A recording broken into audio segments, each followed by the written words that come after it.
수녀가 뭐가 대단하다고. 그는 평생 돈과 권력으로 모든 걸 가졌던 재벌 남편. 그런데 전처가 이혼 후 수녀가 되었다는 소식에 비웃음을 멈추지 않았습니다.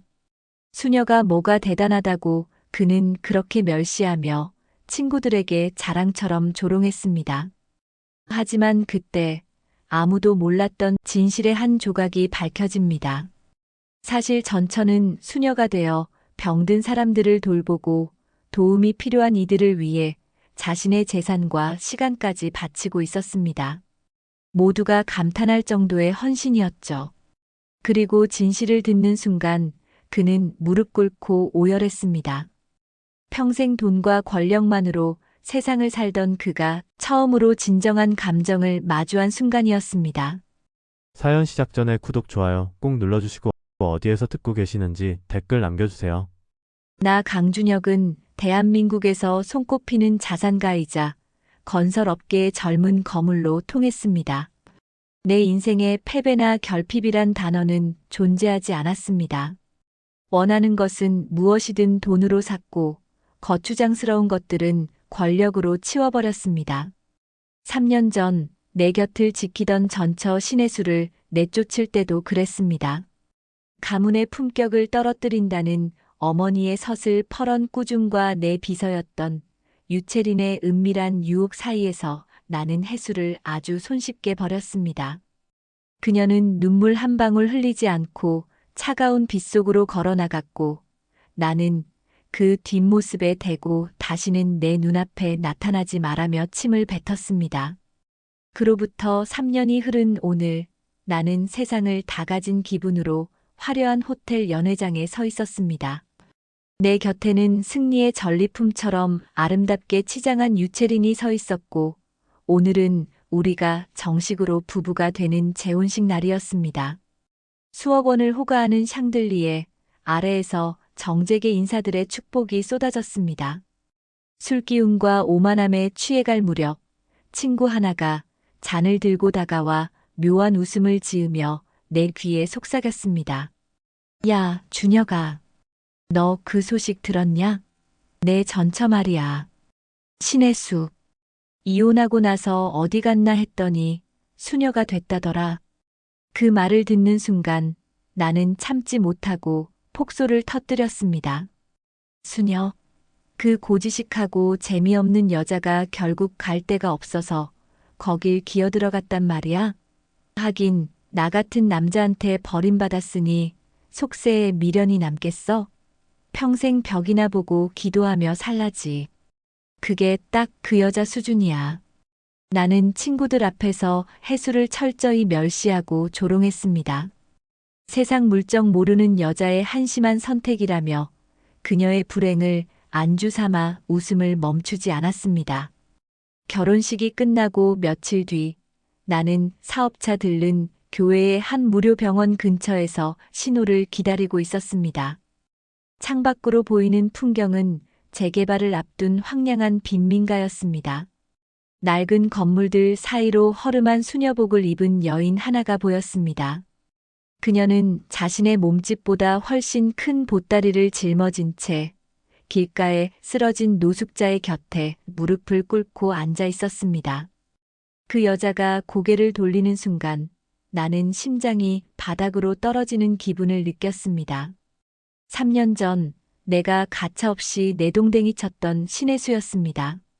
그런데 그녀의 품에는 낡은 포대기에 쌓인 아주 작은 아이가 안겨 있었습니다. 혜수는 길바닥에 주저앉아 더러운 손을 씻기지도 못한 채 노숙자가 건네주는 식어버린 빵 조각을 떼어 아이의 입에 넣어주고 있었습니다. 그 우아하고 고결하던 재벌가 며느리였던 여자가 지금은 악취나는 골목에서 쓰레기나 다름없는 것들을 뒤지며 연명하고 있었던 것입니다. 나는 차 문을 벌컥 열고 뛰어내렸습니다.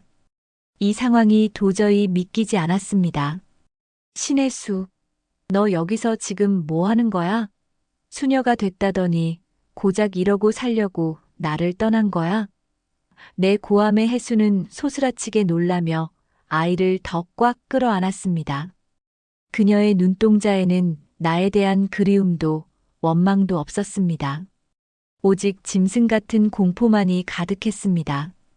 그녀는 나를 알아보지 못하는 듯 뒷걸음질을 치며 소리를 질렀습니다. 오지 마세요. 우리 아이 데려가지 마세요. 제발 살려주세요. 해수의 비명에 내 시선은 자연스럽게 그녀의 품에 안긴 아이에게로 향했습니다. 이제 겨우 3살 남짓 되어 보이는 사내 아이. 그 아이가 고개를 들어 나를 빤히 바라보는 순간 나는 그 자리에서 얼어붙고 말았습니다. 그 아이의 눈매, 오뚝한 코, 그리고 고집스럽게 담은 입술까지. 거울 속에서 매일 보던 내 어린 시절 모습과 소름 끼치도록 닮아 있었습니다. 이 아이, 누구 자식이야? 왜 나랑 이렇게 똑같이 생긴 건데? 설마 3년 전 그날 내가 했던 말이. 나는 갈라진 목소리로 물었지만 해수는 미친 사람처럼 아이를 업고 어두운 골목 안으로 도망치기 시작했습니다. 맨발로 유리 조각이 가득한 바닥을 뛰어가면서도 아이가 다칠까봐 온몸으로 감싸쥐는 그녀의 뒷모습을 보며 나는 형용할 수 없는 불길함에 온몸을 떨었습니다. 내가 알던 해수는 천사같이 곱고 맑은 사람이었습니다. 그런데 무엇이 그녀를 이토록 처참하게 망가뜨린 것일까? 그리고 내 아이가 분명한 저 아이를 데리고 왜 수녀라는 허울 뒤에 숨어 노숙자들과 쓰레기를 뒤지며 살고 있는 것인가?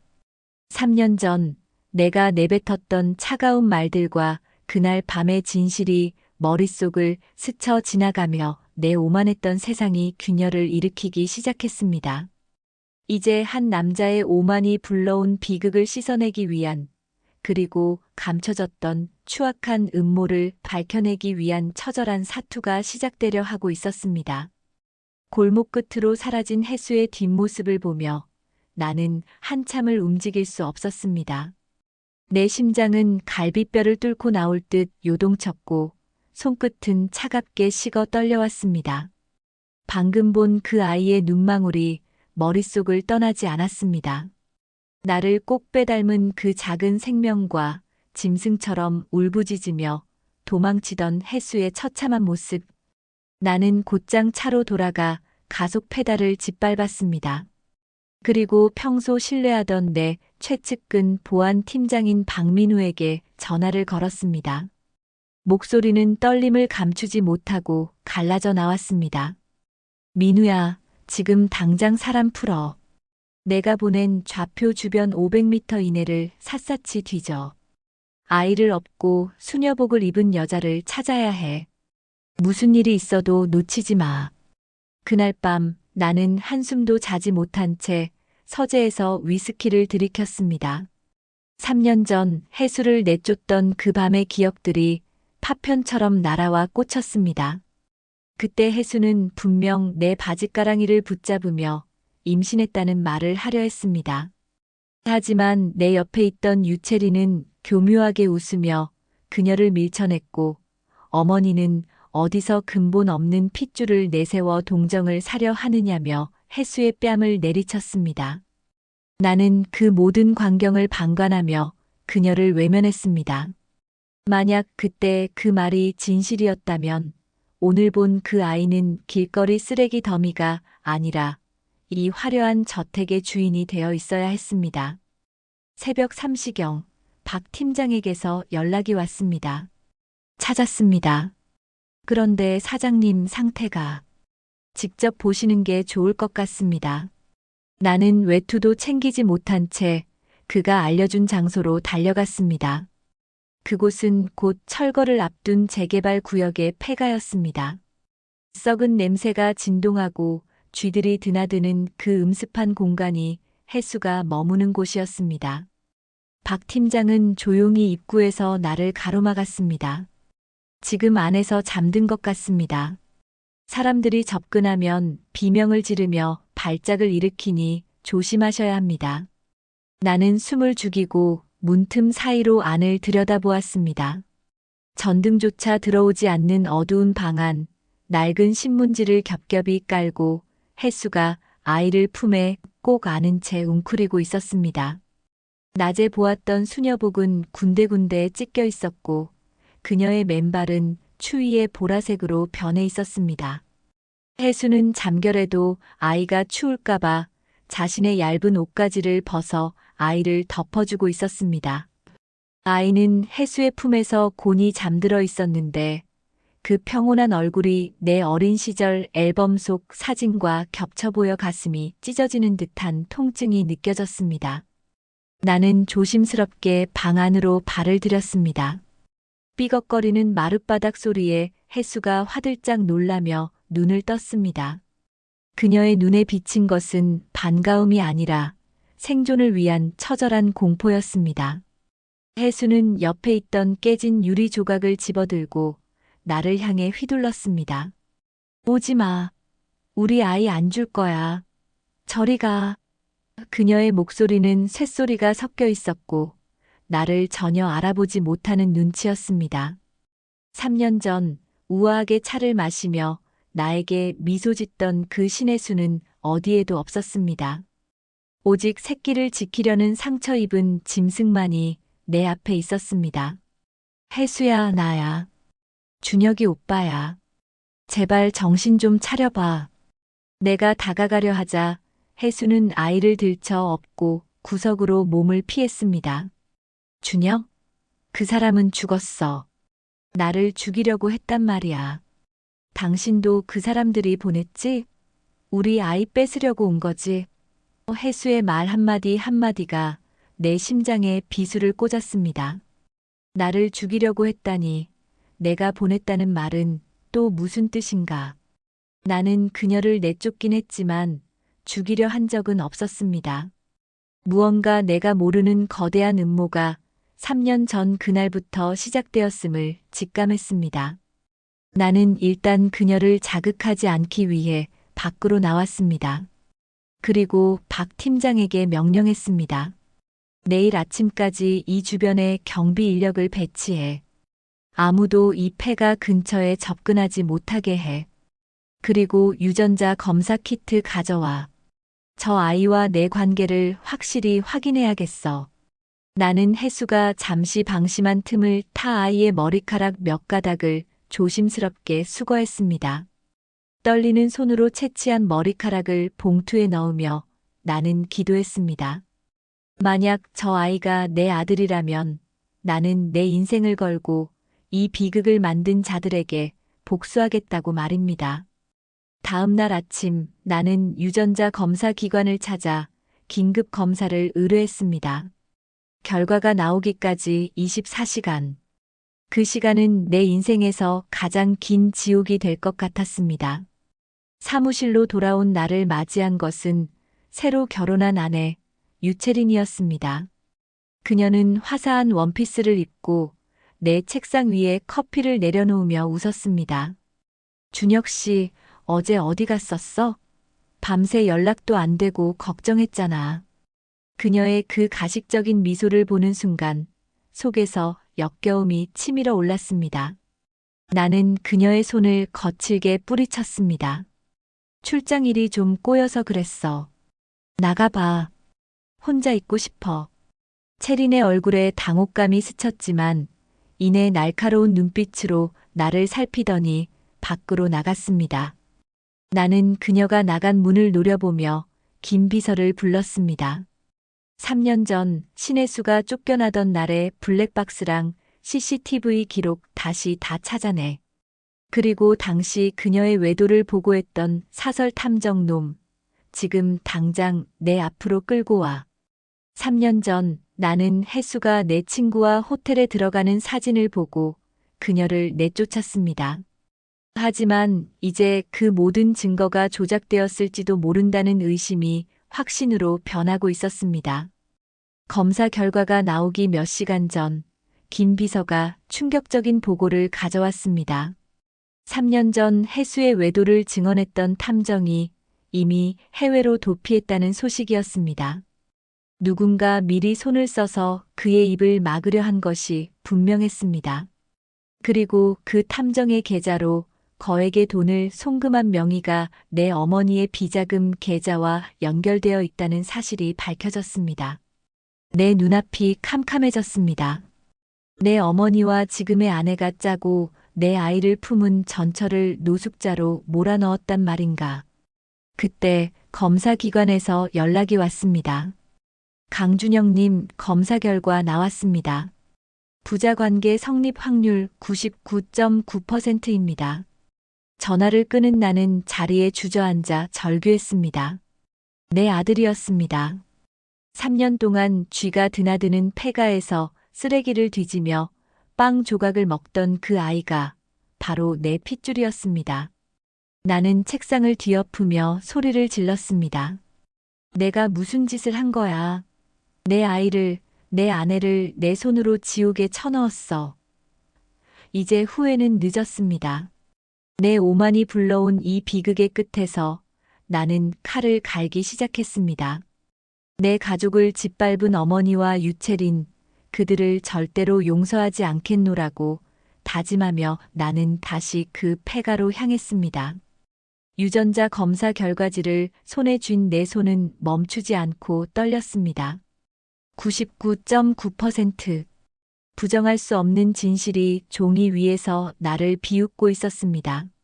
내 오만함이, 내 어리석은 의심이 내 핏줄을 쓰레기 더미 속에 3년이나 방치했습니다. 나는 곧바로 박 팀장에게 전화를 걸어 혜수와 아이를 당장 내가 미리 수소문한 보안이 철저한 사립병원으로 옮기라고 지시했습니다. 하지만 병원으로 향하는 내 차 안으로 불길한 예감이 엄습했습니다. 유채린과 내 어머니, 그 여우 같은 인간들이 이 상황을 가만히 지켜보고 있을 리 없었습니다. 병원에 도착해 혜수가 안정을 취하고 있다는 보고를 받으려던 찰나 박 팀장으로부터 다급한 무전이 들려왔습니다. 사장님, 문제가 생겼습니다. 정체불명의 사내들이 병원 지하 주차장을 점거했습니다. 강제로 환자를 데려가려 합니다. 나는 심장이 멎는 듯한 충격에 휩싸여 곧장 지하로 뛰어내려갔습니다. 주차장 한복판에는 검은색 승합차 3대가 서 있었고 덩치 큰 사내들이 혜수를 강제로 차에 태우려 몸싸움을 벌이고 있었습니다. 혜수는 아이를 품에 끼고 짐승처럼 비명을 지르며 저항하고 있었습니다. 안 돼. 내 아들 건드리지 마. 이 괴물들아. 그때 승합차 뒤에서 익숙하고도 차가운 목소리가 들려왔습니다. 준혁아, 이게 무슨 망신이냐? 병든 미친 여자 하나 때문에 가문의 위신을 이렇게까지 떨어뜨려야겠니? 내 어머니였습니다. 그리고 그 옆에는 눈물까지 글썽이며 가련한 척 연기하는 유채린이 서 있었습니다. 준혁 씨, 이 여자 위험해. 아이를 인질로 당신을 협박하려는 거야. 우리한테 맡겨. 우리가 좋은 시설로 보내줄게. 채린의 그 가식적인 목소리를 듣는 순간 나는 이성을 잃고 그녀의 앞을 가로막았습니다. 입 닥쳐. 너희들이 무슨 짓을 했는지 내가 모를 줄 알아? 이 아이 내 아들이야. 내 핏줄이라고. 어머니의 눈썹이 파르르 떨렸습니다. 하지만 그녀는 눈 하나 깜짝하지 않고 사내들에게 손짓했습니다. 내 손자가 맞다면 더더욱 이런 미친년 손에 맡길 수 없지. 당장 떼어놔라. 사내들이 혜수의 머리채를 휘잡고 아이를 뺏으려던 순간 혜수가 필사적으로 사내의 팔을 물어뜯었습니다. 주차장엔 처절한 비명이 울려 퍼졌고 혼란을 틈타 혜수는 아이를 업고 비틀거리며 출구 쪽으로 달리기 시작했습니다. 맨발에 그녀가 딛는 바닥마다 붉은 핏자국이 선명하게 남았습니다. 나는 그녀를 쫓으려 했지만 어머니의 부하들이 내 앞을 가로막았습니다. 이거 놓지 못해. 비키라고. 혜수는 병원 밖 차가운 빗줄기 속으로 사라졌습니다. 나는 겨우 부하들을 뿌리치고 밖으로 나갔지만 이미 그녀의 흔적은 빗물에 씻겨 내려간 뒤였습니다. 절망감의 빗속에서 포효하던 그때 김 비서가 달려와 내밀한 보고서를 건넸습니다. 3년 전 해수가 쫓겨난 직후 어머니가 사설 감금 시설에 해수를 강제로 입원시키려 했다는 정황이 포착된 것입니다. 해수가 제정신을 잃고 노숙자가 된 것은 단순히 이혼의 충격 때문이 아니었습니다. 누군가 그녀에게 약물을 투여하고 정신적으로 말살시키려 했던 흔적이 발견되었습니다. 나는 그 보고서를 구겨쥐며 병원 로비에 서 있는 어머니와 채린을 향해 걸어갔습니다. 내 눈엔 살기가 가득했습니다. 당신들이 인간이야? 임신한 여자를 내쫓은 것도 모자라 미치게 만들어서 길바닥에 버려. 내 아들이 죽을 고비를 넘길 동안 당신들은 호텔에서 웃으며 와인을 마셨어. 내 사유의 체리는 뒤걸음질 쳤고 어머니는 오히려 꼿꼿하게 고개를 들었습니다. 다 너를 위해서였다. 그 천박한 계집이 우리 가문의 앞길을 막게 둘 순 없었어. 어머니의 그 뻔뻔한 대답에 나는 실소했습니다. 날 위해서라고? 아니, 당신들의 욕심을 위해서였겠지. 오늘부로 당신들은 내 어머니도 내 아내도 아니야. 내가 가진 모든 권력을 동원해 당신들을 지옥으로 보내주지. 나는 곧장 차를 몰아 해수가 도망쳤을 법한 재개발 구역으로 향했습니다. 빗줄기는 점점 거세졌고 밤은 깊어갔습니다. 그녀는 아이를 지키기 위해 또다시 그 썩은 냄새나는 폐허 어딘가로 숨어들었을 것입니다. 그곳엔 그녀를 사냥하려는 어머니의 개들과 그녀를 찾으려는 나의 절박함이 공존하고 있었습니다. 나는 핸들을 꽉 쥐었습니다. 손가락 마디마디가 하얗게 변하고 손톱이 살을 파고들었습니다. 내 아내와 아들이 저 비바람 속에서 떨고 있는데 나는 따뜻한 차 안에 있다는 사실조차 죄악처럼 느껴졌습니다. 새벽녘 폐허가 된 상가 건물 지하 주차장 구석에서 작은 움직임을 발견했습니다. 웅크린 채 가쁜 숨을 몰아쉬는 해수였습니다. 그녀는 아이의 체온을 유지하기 위해 자신의 젖은 옷을 다 벗어 아이를 감싸고 본인은 속옷 차림으로 아이를 껴안고 있었습니다. 아이는 저체온증으로 얼굴이 파랗게 질려 있었고 해수의 눈은 이미 초점을 잃은 상태였습니다. 내가 다가가자 그녀는 힘없는 손으로 땅바닥에 돌멩이를 집어들었습니다. 오지 마. 우리 애기 추워요. 건드리지 마. 그 모습은 인간이 보여줄 수 있는 가장 처절하고도 숭고한 모성애였습니다. 나는 무릎을 꿇고 그녀에게 기어갔습니다. 눈물이 빗물과 섞여 뺨을 타고 흘렀습니다. 해수야, 오빠야. 미안해. 내가 잘못했어. 제발. 이제 안전해. 아이를 살려야 하잖아. 제발 나를 믿어줘. 내 간절한 호소에 해수의 손에서 돌멩이가 툭 하고 떨어졌습니다. 그녀는 내 얼굴을 멍하니 바라보더니 아주 작은 목소리로 중얼거렸습니다. 준혁 씨, 진짜 왔네요. 아기 보러 오겠다고 했잖아요. 그 한마디를 끝으로 해수는 내 품으로 쓰러졌습니다. 3년 전 그녀의 수첩에 수천 번 적혀 있었다던 그 약속이 그녀를 지탱해온 유일한 끈이었음을 깨닫는 순간 나는 목 놓아 울었습니다. 나는 곧장 두 사람을 안아 차에 태웠습니다. 그리고 이번엔 아무도 모르는 내 개인 별장으로 향했습니다. 병원조차 믿을 수 없었습니다. 차 안에서 나는 잠든 아이의 작은 손을 잡았습니다. 따뜻한 온기가 아주 조금씩 돌아오고 있었습니다. 이제부터는 사냥의 시간입니다. 내 아내를 미치게 만들고 내 아들을 쓰레기통 옆에서 잠들게 한 그 악마들에게 내가 받은 고통의 수만 배를 돌려줄 차례였습니다.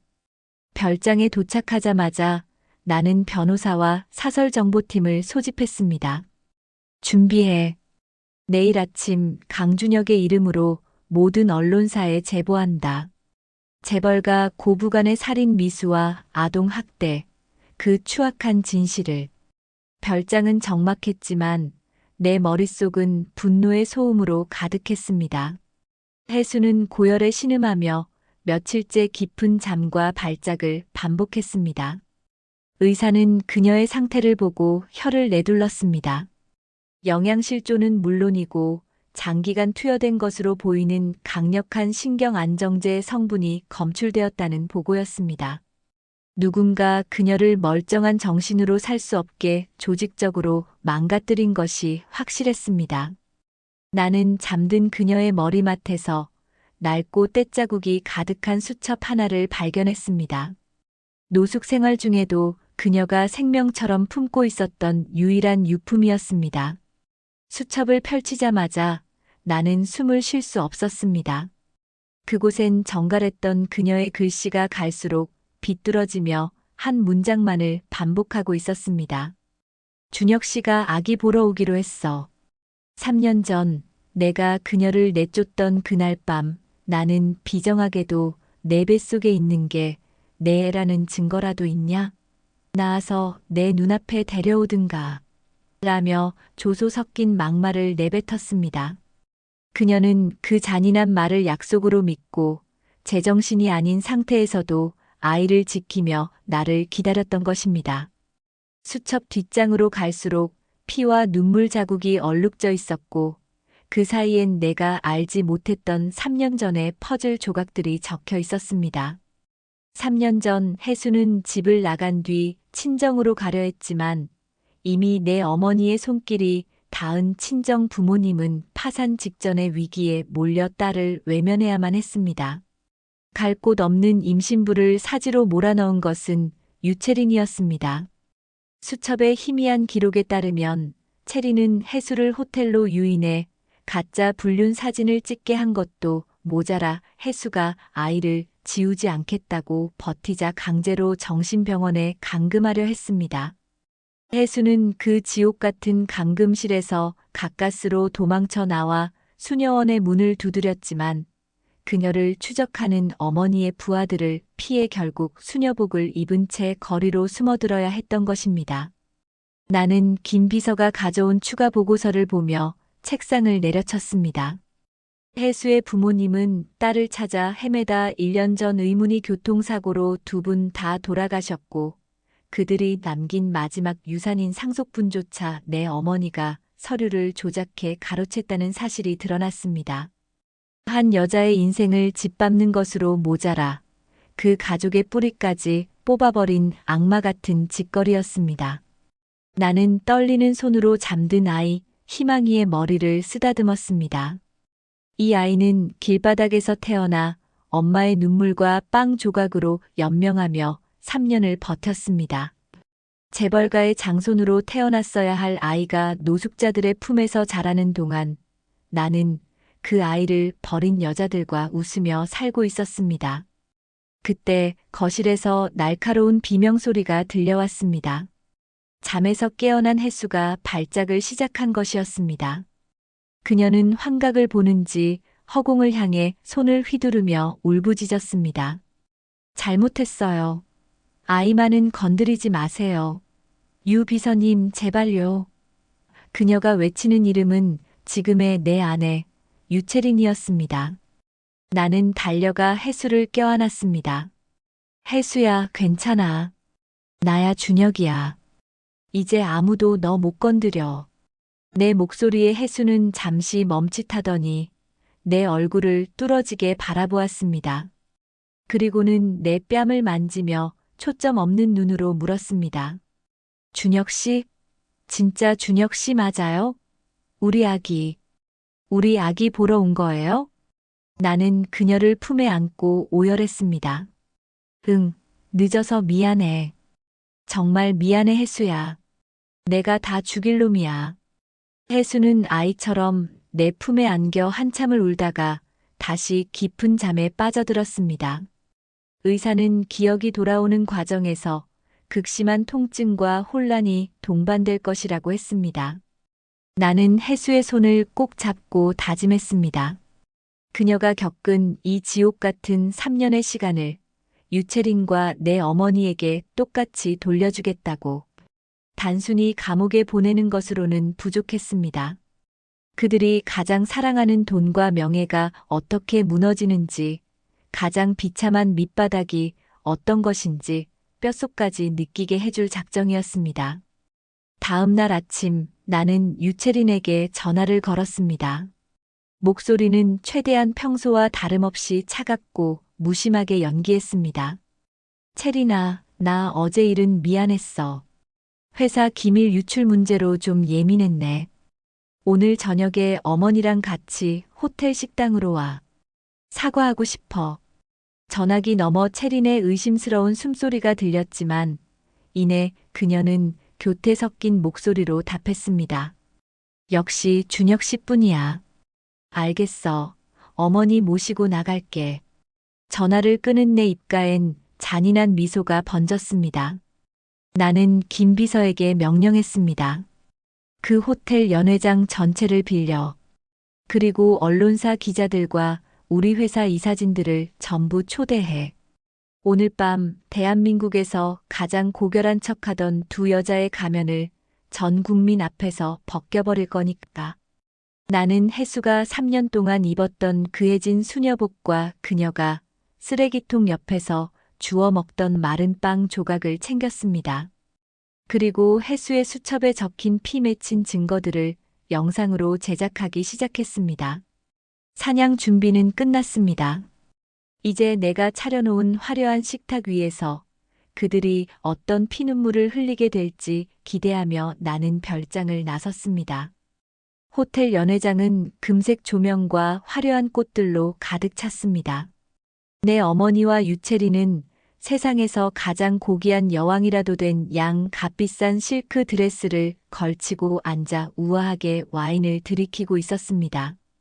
그들 앞에는 내가 초대한 이사진들과 기자들이 영문도 모른 채 만찬을 즐기고 있었죠. 나는 무대 뒤에서 그들의 역겨운 웃음소리를 들으며 차갑게 식은 눈으로 화면을 점검했습니다. 오늘 이 장소는 그들의 재혼 축하 자리가 아니라 그들이 쌓아 올린 악의 성벽이 무너지는 처형장이 될 것입니다. 드디어 내가 무대 위로 올라섰습니다. 어머니와 체리는 나를 향해 환한 미소를 지으며 잔을 들어 보였습니다. 우리 아들이 드디어 정신을 차렸구나. 이렇게 귀한 자리를 마련하고 어머니의 그 가식적인 목소리가 마이크를 타고 연회장에 울려 퍼졌습니다. 나는 마이크를 잡고 입을 열었습니다. 오늘 이 자리는 제가 지난 3년 동안 눈 감고 귀 막으며 저질렀던 죄를 고백하고 그 진실을 밝히기 위해 만든 자리입니다. 내 목소리가 낮게 깔리자 장내의 기묘한 정적이 감돌았습니다. 유채린의 얼굴에서 미소가 조금씩 걷히기 시작했습니다. 3년 전 저는 제 아내였던 신혜수를 불륜녀로 몰아 내쫓았습니다. 그리고 여기 있는 유채린과 재혼했죠. 기자들의 플래시가 터지기 시작했습니다. 나는 리모컨을 눌러 대형 스크린을 켰습니다. 화면에는 화려한 파티 영상 대신 비바람이 몰아치는 폐가에서 웅크리고 있는 노숙자 여인의 사진이 크게 띄워졌습니다. 이 여자가 누군지 아십니까? 3년 전 제가 내쫓았던 그리고 제 아이를 임신하고 있었던 제 아내 신혜수입니다. 장내가 술렁거렸습니다. 채린이 당황하며 소리쳤습니다. 준혁 씨, 지금 무슨 미친 짓이야? 당장 그만둬. 하지만 나는 멈추지 않았습니다. 다음 화면에는 혜수의 수첩 내용과 그녀에게 강제로 투여된 약물 리스트, 그리고 어머니의 비자금 계좌에서 사설 탐정에게 흘러간 송금 내역이 차례대로 펼쳐졌습니다. 제 어머니와 유채리는 공모하여 제 아내를 불륜으로 조작했습니다. 그것도 모자라 임신한 그녀를 정신병원에 감금하려 했고 실패하자 길바닥 노숙자로 전락하게 만들었습니다. 어머니는 얼굴이 하얗게 질려 부들부들 떨며 일어났습니다. 강준혁, 내가 지금 제정신이냐? 가문의 얼굴에 똥칠을 해도 유분수지. 나는 비웃으며 마지막 영상을 틀었습니다. 그것은 지하 주차장에서 해수의 머리채를 잡고 아이를 뺏으려던 어머니의 표독스러운 얼굴과 유채린이 해수를 조롱하던 생생한 블랙박스 영상이었습니다. 당신들이 날 위해서 했다는 그 짓들 덕분에 제 아들은 3년 동안 쓰레기통 옆에서 빵 조각을 주워 먹으며 자랐습니다. 제 아내는 제정신을 잃고 맨발로 밤거리를 헤맸고요. 연회장은 순식간에 아수라장이 되었습니다. 기자들은 질문을 퍼부었고 이사진들은 경악하며 어머니와 채린을 바라봤습니다. 나는 무대 아래로 내려가 유채린 앞에 섰습니다. 그녀는 겁에 질려 뒷걸음질 쳤습니다. 준혁 씨, 그건 오해야. 내가 다 설명할 수 있어.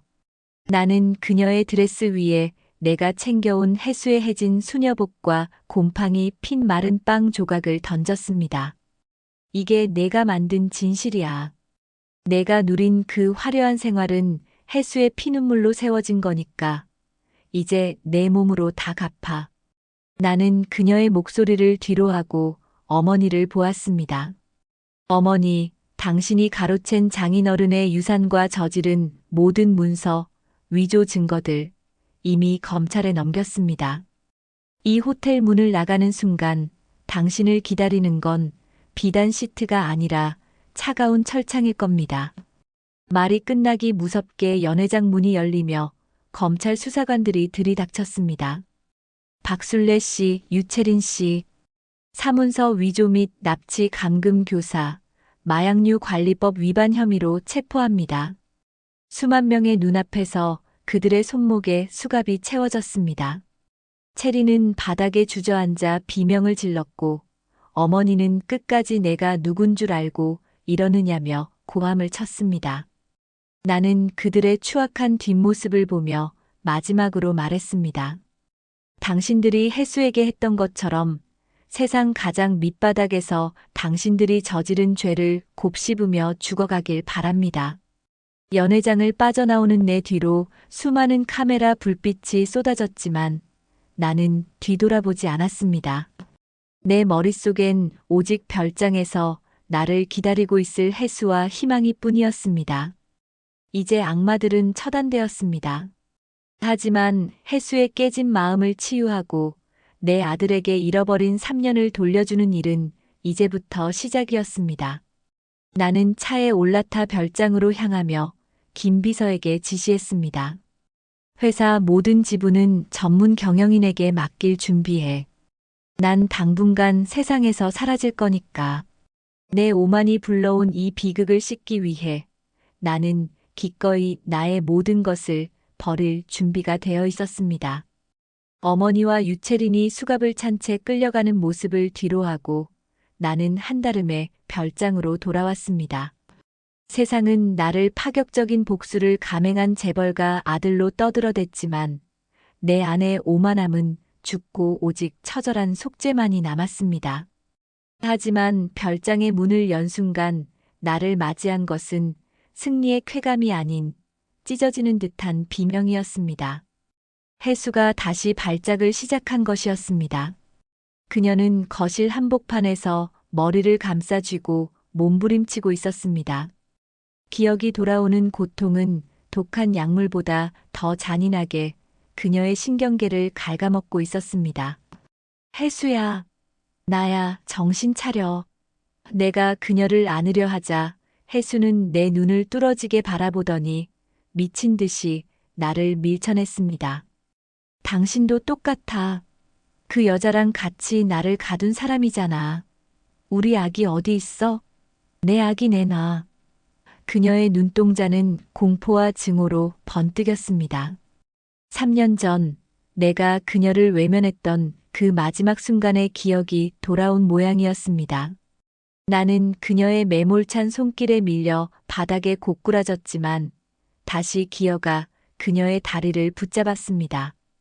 미안해, 해수야. 내가 다 잘못했어.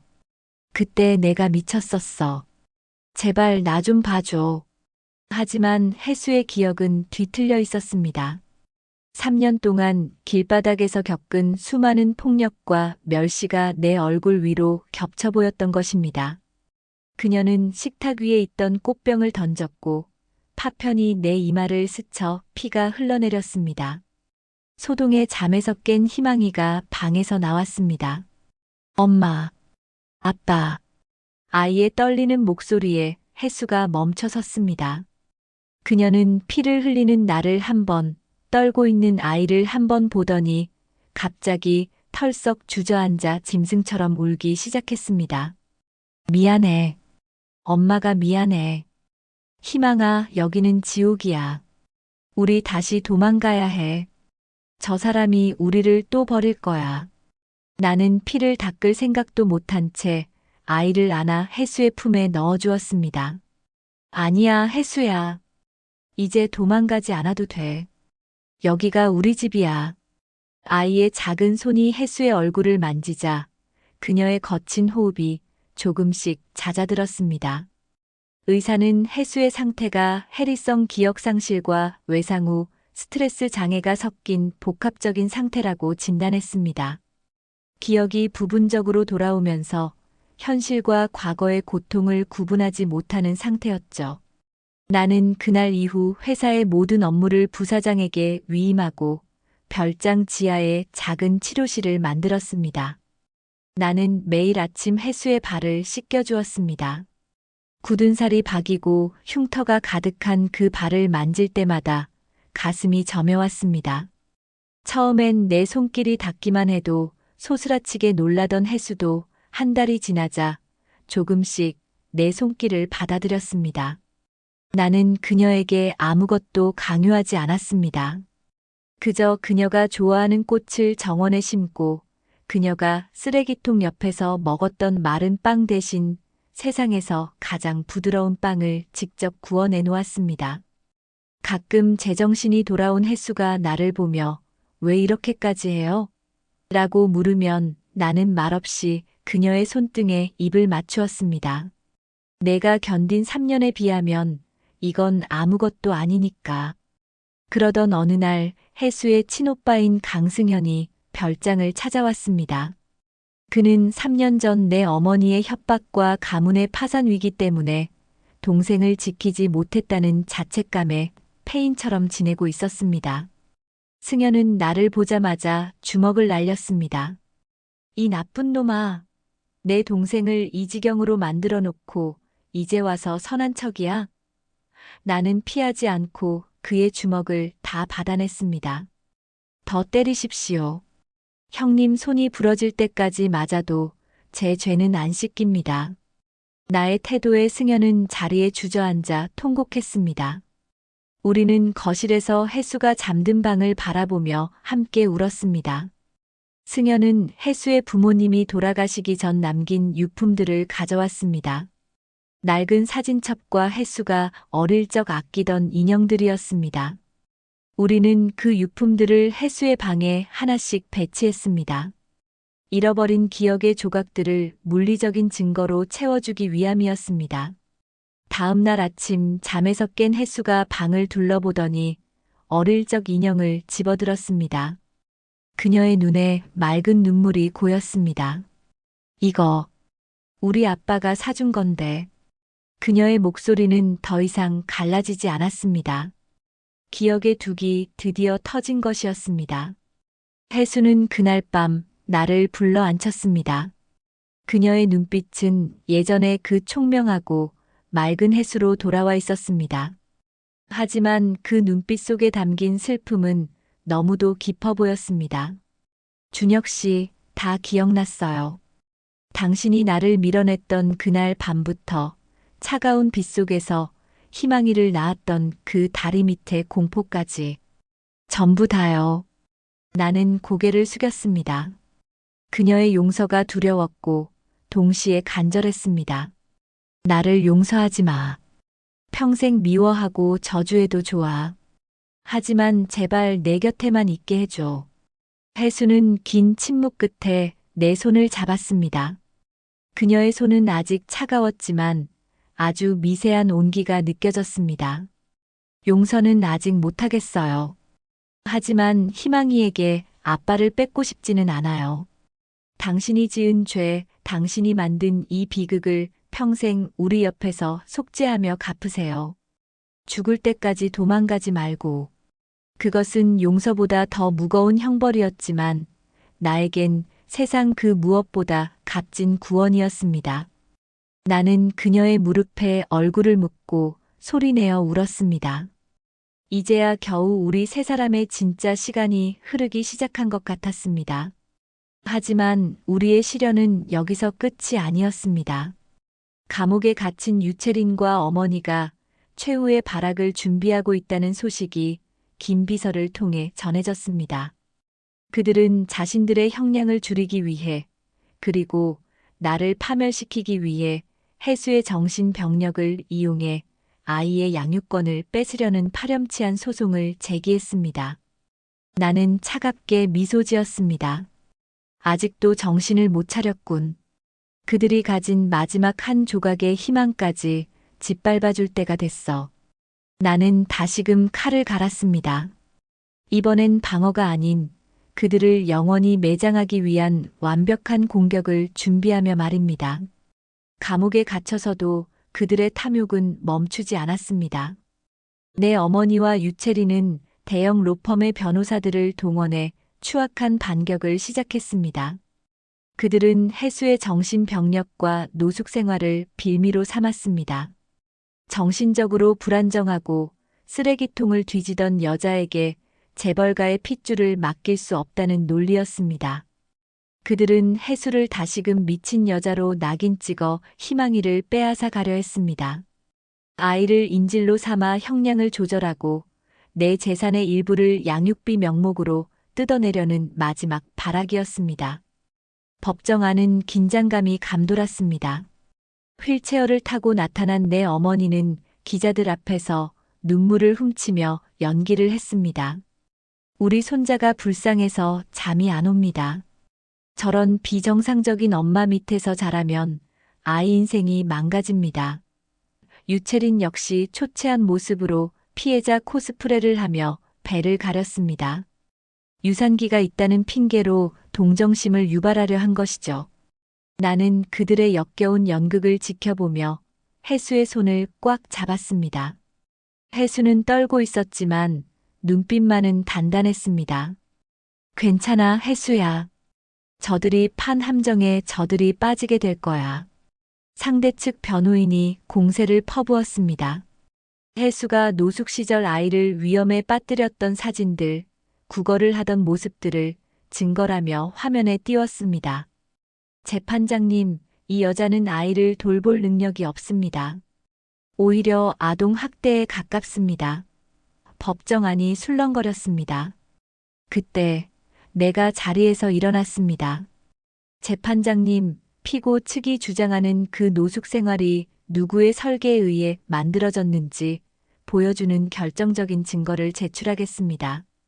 나는 김 비서가 어렵게 찾아낸 3년 전의 금전 거래, 장부와 음성 녹취록을 재생했습니다. 그것은 유채린이 해수를 내쫓기 직전 해수를 진료했던 산부인과 의사에게 거액을 건네며 허위 진단서를 작성하게 한 정황이었습니다. 당시 해수는 지극히 정상이었고 아이도 건강했습니다. 하지만 유채린은 의사를 매수해 해수에게 강제로 강력한 환각제와 신경안정제를 처방받게 했습니다. 해수가 길거리에서 정신을 잃고 헤맨 것은 그녀의 질병 때문이 아니라 저들이 조직적으로 주입한 독극물 때문입니다. 장례는 충격에 휩싸였습니다. 하지만 사이다는 여기서 끝이 아니었습니다. 나는 마지막 카드를 꺼냈습니다. 그리고 여기 유채린 씨가 감옥 안에서 심부름꾼을 통해 외부와 접촉한 편지가 있습니다. 편지에는 유채린이 사람을 시켜 해수의 거처에 불을 지르고 아이만 빼돌리려 했던 계획이 상세히 적혀 있었습니다. 본인들의 형량을 줄이기 위해 다시 한번 살인 미수를 모의한 것입니다. 어머니와 유채린의 얼굴은 순식간에 흑빛으로 변했습니다. 판사의 망치 소리가 엄숙하게 울려 퍼졌습니다. 피고인 박술래와 유채리는 반성의 기미가 전혀 없으며 도리어 피해자를 다시 위해하려 한 정황이 명백하다. 이에 양육권 청구를 기각함은 물론 기존 혐의의 살인 공모 및 증거 조작 혐의를 더해 엄중히 처벌한다. 판결이 내려지는 순간 유채리는 법정 바닥에 주저앉아 실성한 듯 웃어댔고 내 어머니는 검사들의 옷자락을 붙잡으며 비명을 질렀습니다. 내가 이 집안을 어떻게 키웠는데 이럴 순 없어. 나는 그들의 절규를 뒤로하고 해수와 함께 법정을 걸어 나왔습니다.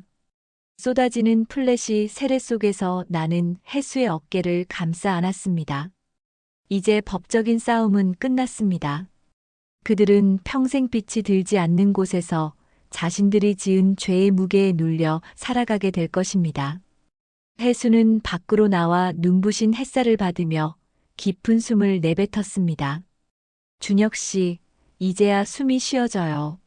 3년 동안 가슴에 얹혀있던 돌덩이가 내려간 것 같아요.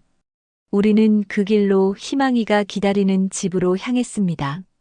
차 안에서 나는 해수에게 말했습니다. 이제 우리 가족을 괴롭힐 수 있는 건 아무것도 없어. 내가 내 목숨을 걸고 약속할게. 해수는 처음으로 나를 향해 희미한 미소를 지어 보였습니다. 비록 3년 전의 상처가 완전히 아문 것은 아니었지만 적어도 우리는 다시 시작할 기회를 얻었습니다. 집 마당에서 달려나오는 희망이를 안아들며 나는 생각했습니다. 이 아이가 겪은 추위와 배고픔을 평생에 걸쳐 따뜻함과 배부름으로 보상하겠노라고. 우리의 진짜 이야기는 이제 막 서막을 올리고 있었습니다. 악마들이 종신형에 가까운 중형을 선고받고 세상에서 격리된 지도 수개월이 흘렀습니다. 우리 세 가족은 이제 그늘진 별장을 떠나 해수가 가장 가고 싶어 했던 탁 트인 바다가 보이는 곳에 새 둥지를 틀었습니다. 해수의 상태는 기적처럼 호전되었습니다.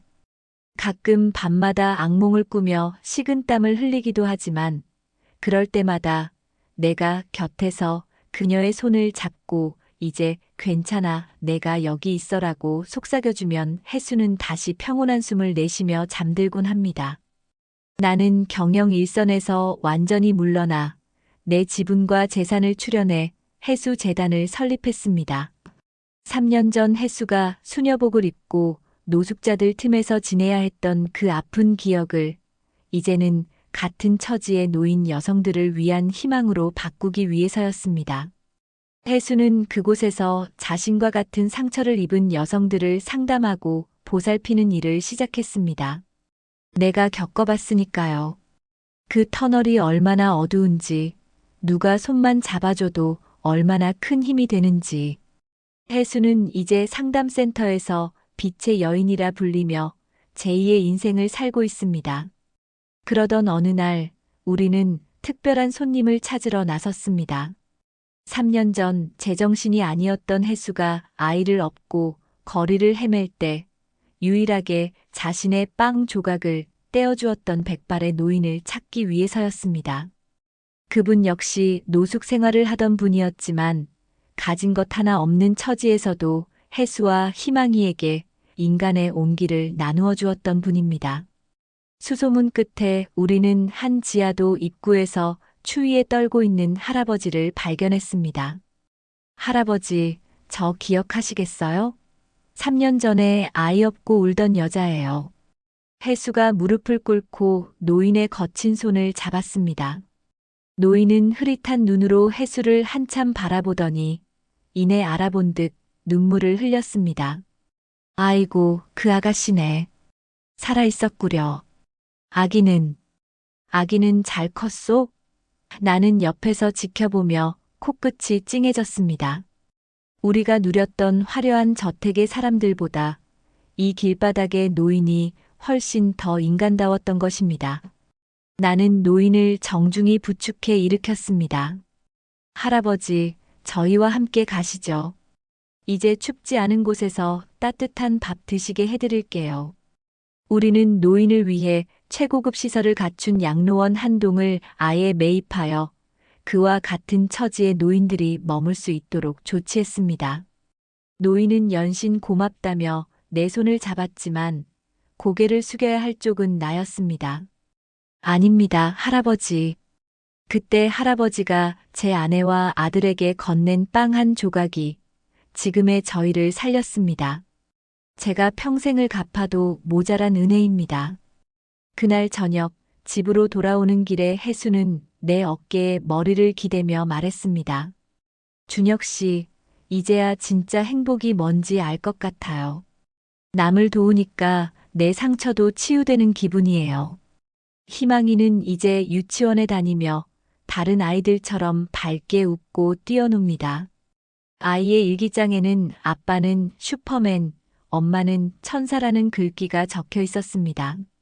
그 짧은 문장이 내 심장을 뜨겁게 달구었습니다.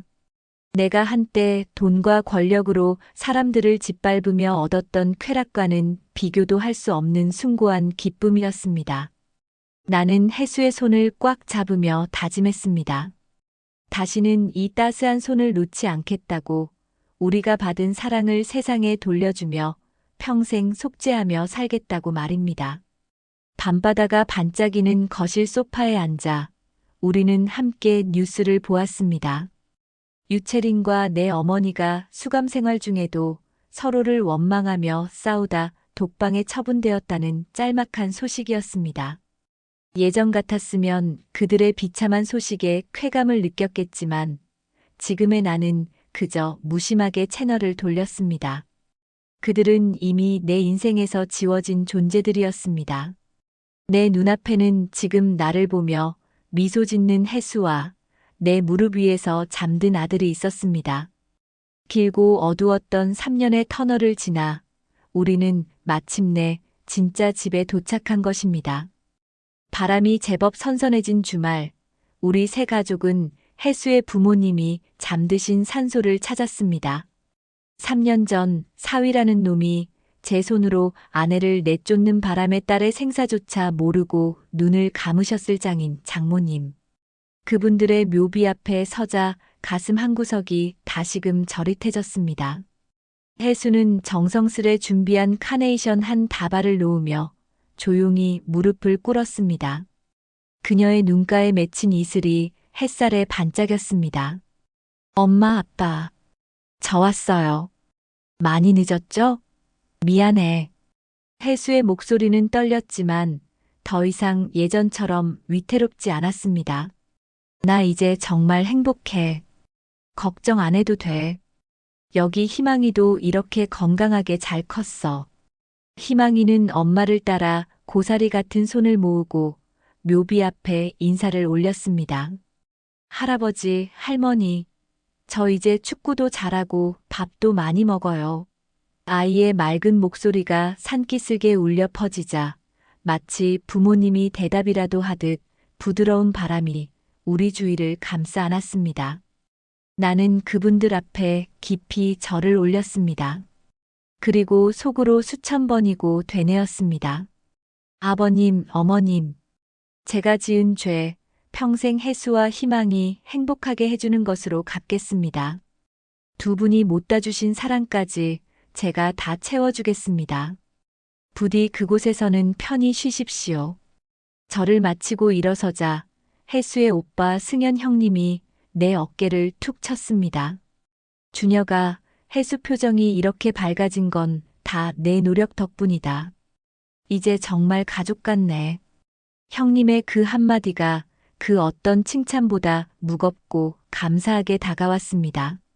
참배를 마치고 내려오는 길 나는 혜수를 데리고 3년 전 우리가 처음 만났던 그 대학 교정의 벤치로 향했습니다. 혜수는 의아한 표정으로 나를 바라보았습니다. 갑자기 여기는 왜요? 나는 대답 대신 주머니에서 낡은 편지 봉투 하나를 꺼내 건넸습니다. 이게 뭐예요? 혜수가 편지를 펼쳤습니다. 그 안에는 세련된 인쇄물이 아닌 내가 며칠 밤을 새우며 꾹꾹 눌러 쓴 손편지가 들어 있었습니다. 혜수야, 3년 전 그 차가운 빛 속에서 너를 놓쳤던 그 순간이 내 인생의 가장 큰 암흑이었어. 그때 널 알아보지 못하고 등 돌렸던 내 오만함을 평생 후회하며 살아. 하지만 신은 나에게 마지막 기회를 주셨고, 너와 희망이는 나를 인간으로 다시 태어나게 해줬어. 이제 화려한 재벌가의 이름표도 권력도 다 내려놓고 오직 너의 남편, 희망이의 아빠로만 살고 싶어. 다시 한번 내 아내가 되어줄래? 편지를 읽어 내려가던 해수의 손이 가늘게 떨렸습니다. 나는 그녀 앞에 무릎을 꿇고 작은 반지를 꺼냈습니다. 화려한 다이아몬드는 아니었지만 우리 세 가족의 탄생석이 촘촘히 박힌 세상에 하나뿐인 반지였습니다. 해수야, 나랑 다시 결혼해줘. 이번엔 세상에서 가장 낮은 곳에서 가장 따뜻한 사랑을 주며 살게. 해수는 눈물을 닦으며 활짝 웃었습니다. 좋아요. 대신 약속해요. 이제 다시는 내 손 놓지 않겠다고. 나는 그녀를 꽉 껴안았습니다. 멀리서 우리를 지켜보던 희망이가 달려와 우리 둘의 다리를 꼭 껴안았습니다. 와, 엄마 아빠 또 사랑한대요. 그날 밤 우리는 바닷가 산책로를 걸었습니다. 노을이 지는 수평선 너머로 길고 어두웠던 터널의 끝이 보이는 것 같았습니다. 해수가 내 손을 잡으며 나지막이 말했습니다. 준혁 씨, 그거 알아요? 가장 깊은 어둠 속에서도 사랑은 길을 잃지 않는데요. 우리가 그랬던 것처럼요. 나는 그녀의 이마에 입을 맞추었습니다. 맞아. 사랑이 제일 강하더라. 독한 약물보다, 차가운 감옥보다, 그 어떤 권력보다도 말이야. 두 사람은 서로를 바라보며 미소 지었습니다. 시련은 우리를 부러뜨리려 했지만 결과적으로 우리는 더 단단해진 가족이 되었습니다. 창밖으로 보이는 밤바다의 파도는 어제와 같았지만 그 파도를 바라보는 우리의 마음은 완전히 달라져 있었습니다. 과거의 상처는 흉터로 남겠지만 그 흉터는 우리가 이겨낸 훈장이기도 했습니다. 우리는 이제 뒤돌아보지 않기로 했습니다. 우리 앞에는 오직 서로를 향한 신뢰와 사랑으로 가득 찬 밝은 미래만이 펼쳐져 있었으니까요. 세 가족의 집 거실에는 이제 차가운 정막 대신 희망이의 천진난만한 웃음소리와 따뜻한 음식 냄새가 가득합니다. 3년 전 쓰레기통 옆에서 절망을 뒤지던 그 비참한 순간은 이제 한낮의 꿈처럼 아득해졌습니다. 하지만 우리는 그 시절을 잊지 않습니다. 잊지 않기 위해 매달 한 번씩 해수와 나는 희망이의 손을 잡고 우리가 처음 재회했던 그 거리를 찾습니다. 이제 그곳에는 해수재단에서 운영하는 쉼터가 세워졌고 예전의 해수처럼 길을 잃었던 이들이 따뜻한 국밥 한 그릇에 다시 삶의 의지를 다지고 있습니다. 어느덧 상담센터의 원장으로서 당당히 자리를 잡은 해수는 이제 자신을 수녀님이라 부르며 의지하던 이들에게 진짜 가족이 되어주고 있습니다. 해수의 상담실 책상 위에는 여전히 그 낡은 수첩이 놓여 있습니다. 피와 눈물로 얼룩졌던 준혁 씨가 아기 보러 오기로 했어라는 문구 옆에는 이제 희망이가 삐뚤빼뚤하게 그린 세 사람의 가족 사진과 우리 아빠 최고라는 낙서가 겹쳐져 있습니다. 가장 아픈 기억이 가장 소중한 보물로 덮이는 기적. 그것은 오직 사랑만이 할 수 있는 일이었습니다. 그날 저녁, 우리는 제주도의 고요한 밤바다를 배경으로 마당에서 작은 파티를 열었습니다. 거창한 파티는 아니었지만 우리 세 사람과 강승현 형님, 그리고 우리가 모신 노숙자 할아버지까지 모여 앉아 서로의 온기를 나누었습니다. 할아버지는 깨끗한 새 옷을 입고 희망이에게 옛날 이야기를 들려주며 껄껄 웃으셨습니다. 그 모습을 바라보던 해수가 네 잔의 차를 따르며 속삭였습니다. 준혁 씨, 인생은 참 묘한 것 같아요. 가장 밑바닥에 떨어졌을 때 비로소 진짜 보석이 뭔지 보이더라고요. 나는 해수의 손을 꽉 잡으며 대답했습니다. 내 보석은 바로 당신과 희망이야. 억만금의 재산보다 사람들의 부러운 시선보다 지금 이렇게 당신 손에 온기를 느끼는 게 내 인생의 유일한 성공이야. 밤하늘의 달빛이 파도에 반짝이며 우리를 축복하는 듯 했습니다. 어두운 터널은 이미 한참 뒤에 남겨두고 왔습니다. 이제 우리 앞에 놓인 길은 때로는 굴곡이 있을지언정 결코 외롭지 않은 길일 것입니다. 서로를 믿고 사랑하는 마음이라는 등불이 우리를 비추고 있기 때문입니다. 강준혁과 신혜수, 그리고 희망이. 시련을 이겨낸 세 사람의 이야기는 여기서 끝을 맺지만 이들의 행복한 일상은 내일도 모레도 영원히 계속될 것입니다. 아무리 억울하고 힘든 누명을 썼더라도 진실은 반드시 승리하며 사랑은 모든 상처를 치유한다는 것을 이 가족이 몸소 증명해 주었습니다. 혹시 지금 이 이야기를 듣고 계신 여러분 중에도 끝이 보이지 않는 어두운 터널 속에 계신 분이 있나요? 포기하지 마세요. 반드시 그 끝에는 따뜻한 빛과 당신의 손을 잡아줄 누군가가 기다리고 있을 것입니다. 준혁과 혜수처럼 말입니다. 사연 우체통을 통해 전해드린 이 긴 이야기가 여러분의 지친 마음에 작은 위로와 희망의 씨앗이 되었기를 간절히 바랍니다. 비극을 희망으로 바꾼 이들의 용기에 응원을 보내고 싶다면, 혹은 여러분 주변에 이 사연이 꼭 필요한 분이 있다면 이 이야기를 공유해 주세요. 여러분의 따뜻한 댓글 한 줄이 누군가에게는 다시 일어설 힘이 될지도 모릅니다. 마지막으로 이 이야기를 끝까지 함께 해주신 분들께 진심으로 감사드립니다. 여러분은 지금 어디서 이 이야기를 듣고 계신가요?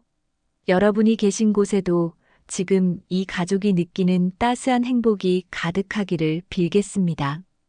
사연이 좋으셨다면 구독과 좋아요 부탁드리고 소중한 의견은 댓글로 남겨주세요. 저는 더 따뜻하고 속 시원한 사이다 사연으로 다시 찾아뵙겠습니다. 감사합니다.